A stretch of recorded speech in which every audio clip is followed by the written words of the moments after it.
Hello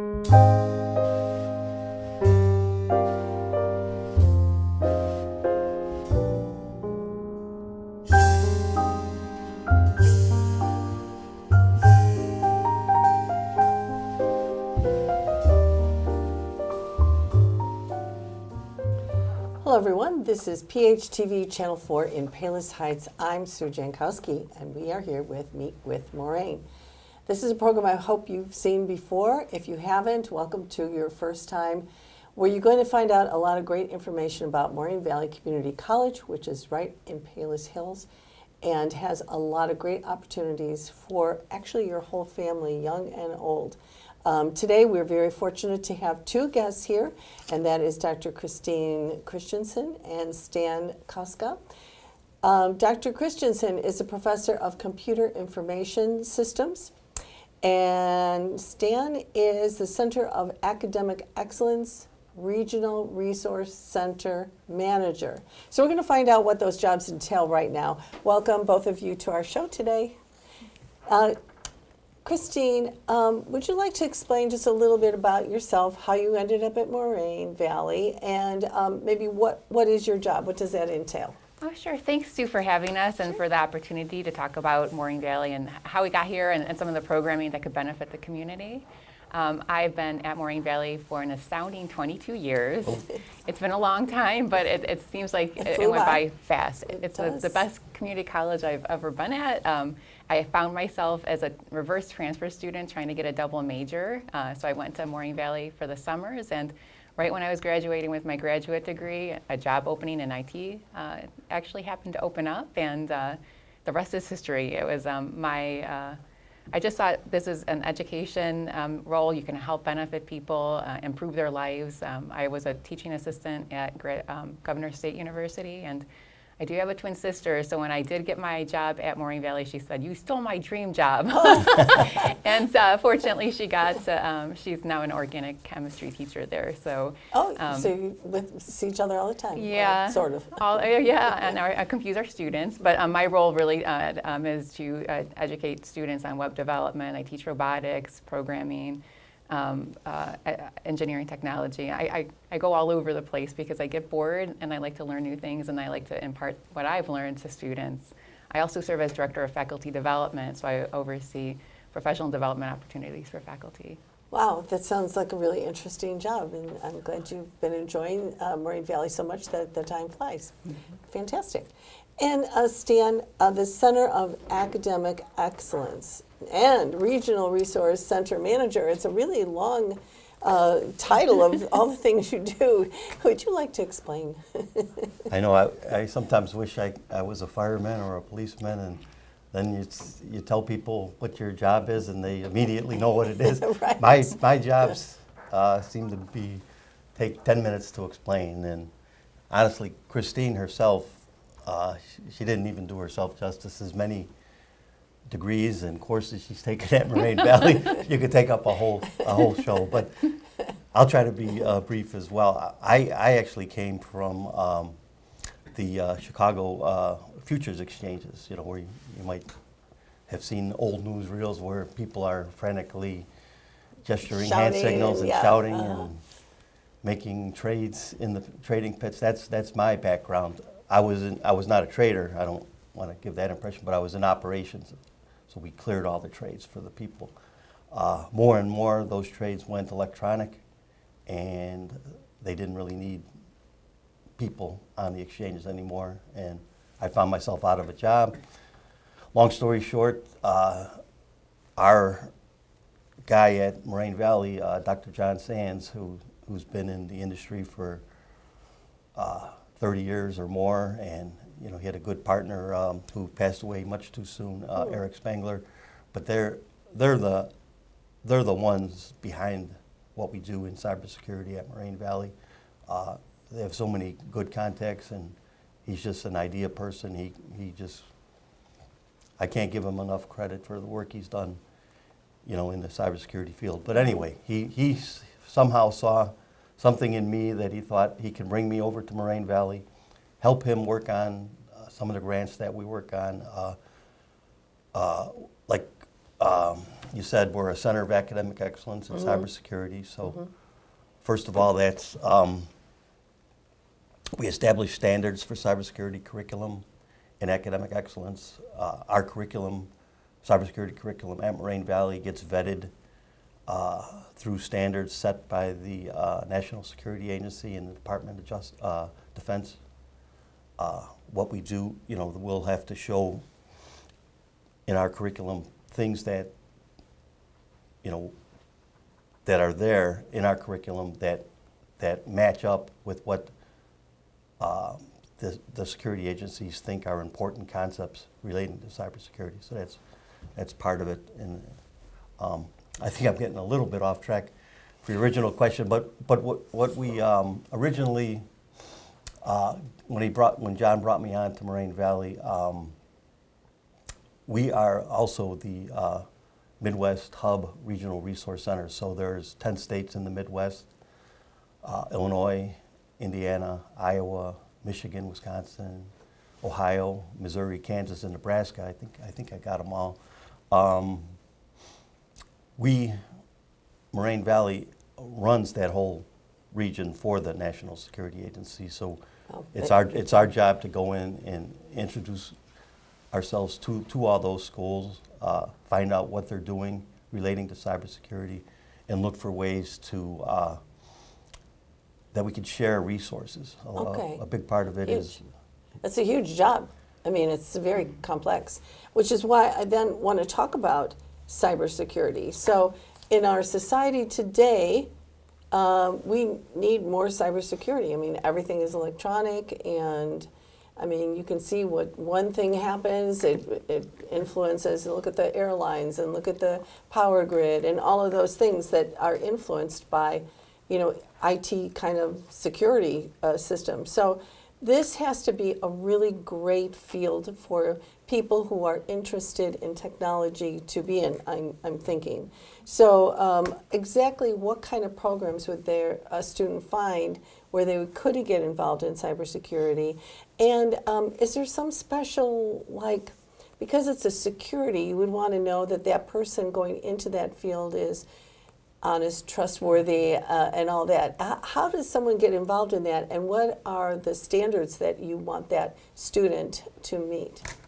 Either one of you can answer that. Well, at Moraine Valley, we have a number of programs. We have an Associates in Applied Science as an IT security specialist, and that gives students a broad range of technologies as a foundation and then focus on security concepts. We also, that's a 63 credit hour program. So it's a roughly 2-year commitment, 2 or 3 years, depending on who's coming to the college and with what credits, how they place, if they need any developmental ed, that might prevent them from going the 2 years, but ideally it's 2 years. But they do also have 2 additional certificates. One is a network security associate, which is an entry level. So again, giving you all the security concepts. And then the network security specialist, which is for people that want to enter into the security realm, or people that already hold a degree and are retooling their skill set and want to enter into the security field. We also have opportunities for students to apply what they've learned in their classes in the cybersecurity club. We have cyber competitions, where they actually have injections, and students, they might say, there's a breach in your network, and then they have to figure it out in a timely manner as a competition with other schools. That really helps identify your strengths and weaknesses and where to improve. And then we have the Women in Technology Club to try to get more women involved. But there's a lot of opportunities, and as you said, there's no sector anymore that's not touched by security or cybersecurity. That's what I was just going to bring in, Christine, is, and you mentioned, being a center of academic excellence in cybersecurity. Part of the thing you have to prove to become a center is, you have to integrate cybersecurity within your institution, but also across disciplines. So, you'll find, especially with the Internet of Things, you can find cybersecurity concepts in just about any field, nursing, medical field. You have HIPAA standards that you have to adhere to now. financial, of course, protecting customer information. So there's plenty of opportunities for folks to, find their way in using cybersecurity. You just don't have to be a networker or a security analyst. You can get into policy, you can get into compliance, you can get into governance and risk management at companies. So, and we do have those opportunities at Moraine Valley. Normally when you think of a community college, you might think, well, they're software development or networking. You work on computers or you work at a help desk. But we saw the need early on that we could expand on that. So we offer a lot of opportunities. Well, so with that then, the opportunity, so say a person comes in and they get their 63 hours and they get certificates. So does that gainfully employ them like in a starting kind of level? I suppose it depends on their abilities. Some people I'm sure are very skilled at that. Or can they go into, like, I would think large companies, even small companies, need people working their security system so that banks and just everyone, really. Oh, Absolutely. Yeah, and Christine could talk a little bit more on this, but it's not just the education that you receive. A lot of our, if they take the IT security specialist degree, you have an opportunity to get different certificates, but more importantly, what you want to be looking for is the industry certifications that align to our curriculum. So just by taking our curriculum, you're already preparing for these industry certifications. And that's what sets you apart when you go to apply for a job. Your initial question, though, was, I think, how do you know that person is trustworthy? Well, you don't. Yeah. Okay. If they were to go work for a government agency, you're going to need a security clearance. So there you That's get where vetted. they get that. Okay. But for the most part, it's like any job. It's what the employer decides is important to question you on and do a background check on you. And that kind of thing. Other than that, there's really what can You give them the education, then it's up to them to get the job or whatever. And just to echo what Stan said, industry certifications are paramount to getting jobs and placing well in the salary scale. So someone who has one has a benefit than someone who doesn't. So our classes prepare them for the A+ certification, the Net+ certification, the security certification, and it's on the as the student has to take the initiative and be an active learner in their careers, because this is a lifelong learning job. You cannot ever rest on your laurels and be like, I'm done with a degree or a certificate. Certifications keep changing because the attack vectors keep changing. So if you're not on your game, you're going to get left behind. So one of those things that you need is to be a self-starter, a lifelong learner, and constantly be looking into the future and projecting what you need to know in order to thwart any kind of attack or anything. Yeah, that's a good point, because we could I could paint you a rosy picture of 3 million jobs that need to be filled for cybersecurity. They throw a lot of large numbers around, and it's true, but companies are not charity organizations. They want to see results. They want to know that the person that they hire is keeping up with the latest technology. So like Christine said, it's something it's something you enjoy, so it's not a job. Mm-hmm. Right, and I would think that people who want to be involved in this type of career, this is something that they're kind of passionate about. And then they want to learn the next thing because it's so exciting. And so they're kind of go-getters that way to start with. It's not a complacent kind of career. You've got to keep moving. I really would think that. Let's talk about this for a second. So the college is a center of academic excellence. And you mentioned that, and of course, that is what part of your job. What exactly does that mean to be a center of academic excellence, and how do you achieve that? Well, that could be a long question. I'll try to keep it brief. But first of all, when it's not the college that is the center of academic excellence. You designate a program of study. So Moraine Valley has designated their IT security specialist AAS degree as their program of study that is recognized by the NSA as so it would be incorrect, and the NSA makes a point of telling us that you don't want to say that Moraine Valley is a center of academic excellence, because while a lot of the programs do the same things that our IT security specialist degree did, it doesn't mean that it's been vetted by the NSA. So we want to make that small distinction, but you know, we're a center of academic excellence, but it is important, yes. And but that tells employers, government agencies, that we have established a standard of excellence in cybersecurity curriculum, and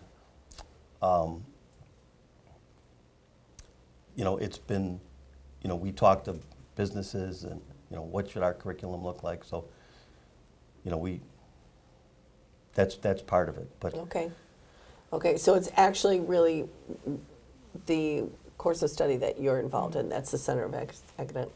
That has to be really important, though, for your field. It's important for all fields, but for your field in particular, because it's so important and valued for all of us who want to be secure with our, whatever you're dealing with a security issue, whether it's your banking or your vacation or, I mean, everything in the world, your phone, everything. So that's great. And it helps the kids too. When we were talking yesterday, you know, it helps them. We were probably trying to get maybe a little more public focused on it, but you know, we want kids that graduate through our program to have recognition that, you know, you graduated from a center of academic excellence, you know, in cybersecurity, and that should add value to your degree as you go out into the workforce. I would think that it would, for those who know, and the people that are doing the hiring for that field would know something like that would be very important. Okay, well, that's great. So that actually, then my next question is kind of answered. That designation makes Moraine Valley students an asset to a company because they have this distinction. So maybe getting a job is easy, because they have a great experience at the school. And the curriculum's been vetted, it's up to date. Those are requirements to get designated. So they know it's always timely. It's not like a curriculum that's been built 10 years ago and they're continuing to do it. It's been always continuously improved. Yeah. So the students are leaving our school with really relevant, hands-on, timely education, which is a benefit community colleges provide because they're less research-oriented and more hands-on, so they can hit the ground running into their employment faster than someone that's been more research and theoretical. So they have the hands-on skill set necessary to be successful for a company and for themselves. The experiences. And another advantage too is as a center and as the regional resource center, you know, we have access to a lot of other schools' curriculum and what they offer. So our own faculty and our own students also have access to that information. So as a center, it's a collaborative effort. You know, what we do, you know, a lot of it has been created by grants, and so by that very nature, it becomes free. You know, we can't charge for that information, so it's kind of a win-win. We get to create all kinds of great new curriculum, and we can get into a little bit later on. If you'd like, you know, we can give you at least some different links, you know, for your audience if they want. That would be great. We like to do that. But that's the one of the greater advantages is we talk to all these schools and find out what they're doing, you know, in the field, and you know, if we think our students would benefit from that, you know, we offer it to them. Offer it, yeah, sure. And that's really important too. So, as usual, Moraine Valley, it's on the cutting edge of things, and I say that with a lot of truth because everyone that we have coming in, I mean, they're doing the latest and greatest of whatever, and that makes Moraine Valley a great academic choice for people of all ages. Okay, so besides the cybersecurity, there are computer science programs that are offered too. What exactly would that be? Just so that, you know, maybe they're not, maybe somebody doesn't want to get into that cybersecurity. Well, they're tangential to security. Like we have an associate's in science and computer programming or computer science, which students will take the first 2 years and then traditionally transfer to a 4-year school to complete their bachelor's in computer science. We have an associate's in applied science and computer information systems. So that's a nice collection of IT, not related to like secure. I mean, it has to be. Everything touches like security, so it's kind of hard to escape it, but it's not as focused and concentrated. But students can learn how to program, C#, Java programming, software development, web design, help desk specialists. So students, the one thing that's hard is that students need to have a good understanding of what IT is, where their passion in IT sits, and what their best capable or their abilities are. You know, one thing that our land department did was they have a world, I would say a first-class program or class. It's an award-winning class called Introduction to IT Careers, and it gives students an idea of, it's a 1 credit hour class, like here are the different fields that you might want to look at. And here are the things, that certificates, professional certifications that you might want to pursue to be successful. But there's a number. We have also, in addition to the computer information systems within the computer integrated technologies, they have the LAN classes, which is networking. You can be a networking specialist with Cisco. It makes me extremely proud to be part of this community because we are on the cutting edge. And you know, when I go to national conferences, if I mention one of my colleagues, they'll be like, oh, you're Moraine Valley. I don't even have to mention. Really? We are like very well regarded in the IT area, especially cybersecurity, because of Dr. John Sands. And you know, it makes me extremely proud. And I wouldn't want to teach anywhere that I felt like I was doing a disservice to students and teaching not relevant and outdated curriculum. And every day I'm proud of even walking into the classroom and learning from my peers. We have outstanding faculty too. So we have a number of areas and fields students can pursue, and you know, some do like a little collection. There's also a baseline of classes. So if a student finds they like programming, they can talk about how to secure that program that they just wrote. They like web design and development. How do they secure the back end so someone doesn't deface a website? If they like the networking, how do you secure your network? You know, there's no way you can be successful without understanding just a little bit of security and how to defend yourself, because you're setting up these systems, and you know, there's a number of exploitations that could happen, and knowing how to secure it will benefit the student. So these kind of overlap, a lot of things kind of overlap with each other so that there is a guard against some of the things that you're talking about. Mm-hmm. Yeah, and just having that baseline and being like, I need to know this. Maybe I'm not an expert at it, but I can call someone. When you go to the workforce, you know who you might need to call and ask for assistance. You don't need to know how to do it, but you need to know enough to know that you need it. Exactly, and that's so important too, to have those contacts where you're like, that guy or that gal knows all about this, I'm going to call them. That is a really good thing. So the people who choose this career field, I imagine there's a variety of jobs that they can get. You know, I'm just wondering, are these well paid? Do they, you know, I'm sure starting maybe is not as great as if you've been a while into the field and you've become more proficient. But are these like jobs that people can like do as a career? Oh, definitely. Oh, absolutely. But again, I think we touched on that earlier. It's a lifelong learning So you got to keep experience. keep, So keep going. you want to keep your skills updated. You know, even the CAE designation it has to be done every 5 years.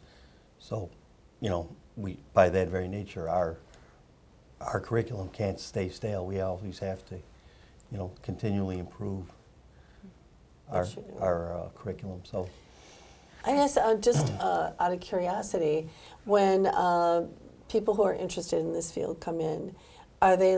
I would think they'd be like highly motivated because people who are techie kind of people, they really dive in. And I mean, I'm definitely not one of those people. That's way above my head what I can do. I'm just like, I don't know. Somebody fix this. Oh, no. Oh. But for those who are really interested, I would think you have a very motivated group. Oh yeah. Yeah, they have to be curious. They have to be active learners and like, wait, I heard about this, or how does this work? How do they tinker with it? One thing that I just to piggyback on what Stan said about lifelong learning and the salary range is that we had a colleague that would tell the students, the more you learn, the more you earn. I like it. It was a motivator for students, and I've never forgotten it. And I had him as a teacher. I retool my skill set, but it's so true. And having the motivation to learn, having that critical thinking skills, having that code of ethics. They want to make sure that you're securing information that's confidential. You need to have a good ethical background. So employing those things, teaching the students like the ethical way around a network and stuff. But the students, those types of students seem to be more successful. They have to be self-starters. I Yeah, like and I mean, even today, I mean, you pick up the paper and, Microsoft is laying off 10,000, Google's laying off 20,000, Yikes. So even though you're in this cutting edge field, companies are still going to cut back. So you have to make yourself valuable. Yeah, you do. So, you really do. So get Good those point. industry certification and make yourself Mm-hmm. Exactly.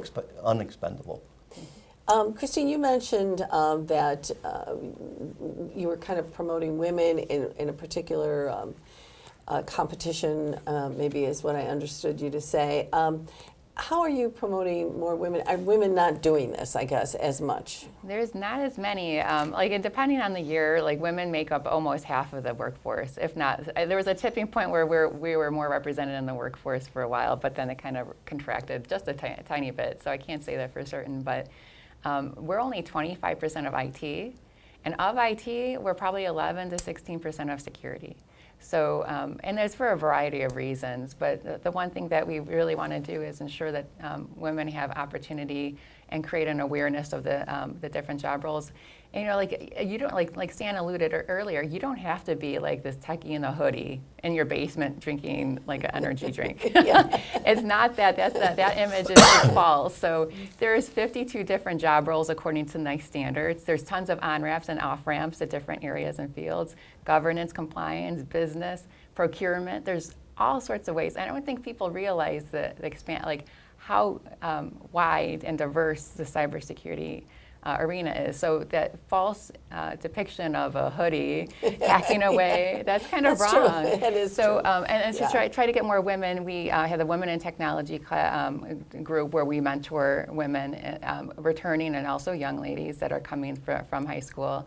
There's Women in Cybersecurity, which is a group. They have an affiliation in Chicago, but you can go, a third of their participants in conferences are students, and they fund and they have tons of scholarships. So even if you're curious and you want to learn more, take a class. There's also, we also encourage ladies, I do, to take the cybersecurity class through Cisco. It's free curriculum. It's called skillsforall.com. It's a free curriculum. You get a certification of completion, and then you can see whether or not you can try before you buy, if you will. And then women who code. So there's a ton of different resources online to try to engage students. We do it through our Women in Technology group. But we need more, because having diversity of thought, having diversity of gender increases your ability to thwart attack, understand the threat vector. And if you have a homogeneous group, it just doesn't work. Having a heterogeneous group with different opinions, skills, abilities, understanding helps you gain efficiencies. And it's been proven time and time again that you get a return on investment if you have a more diverse workforce. Okay, well then that's a good thing. And I just would add, don't forget your soft skills. Communication, whether you're communicating a cybersecurity breach to your boss, or the importance of having a strong cybersecurity footprint in your company, you know, you need to be able to communicate that in concepts that maybe a non-technical person would understand. So That's being true. able to write Mm-hmm. a complete sentence Yes. or a complete paragraph will never go out of style. We'll hope not. Never. That's a good thing. Just a couple more things.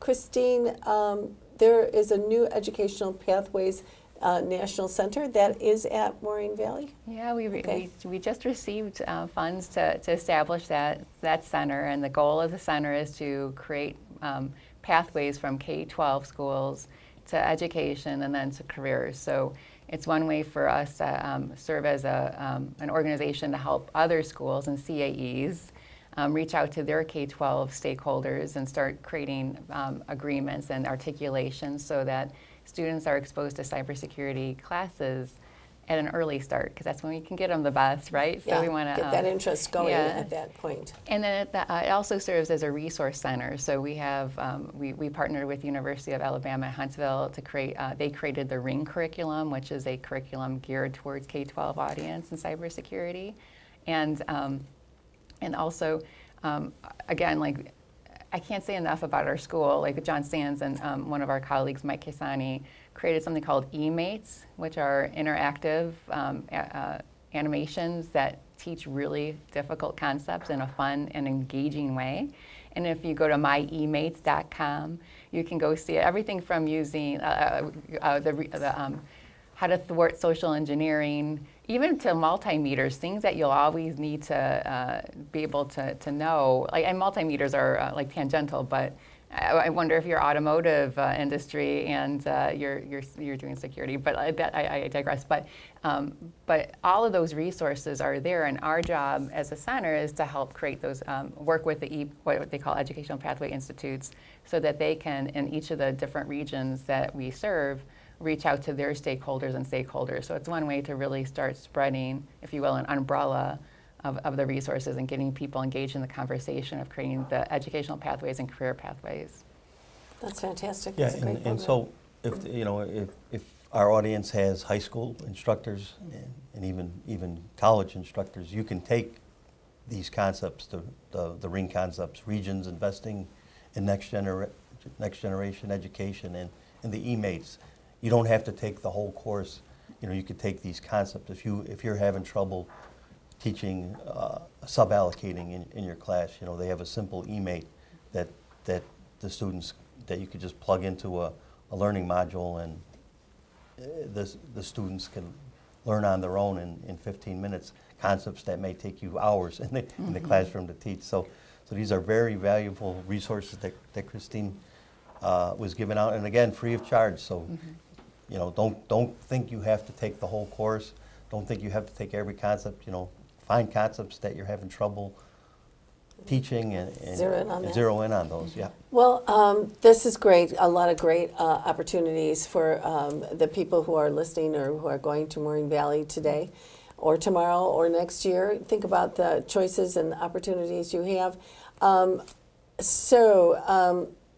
want to let our viewers know how they could contact both of you or find out about these things, especially like some educators who may want to get into those programs.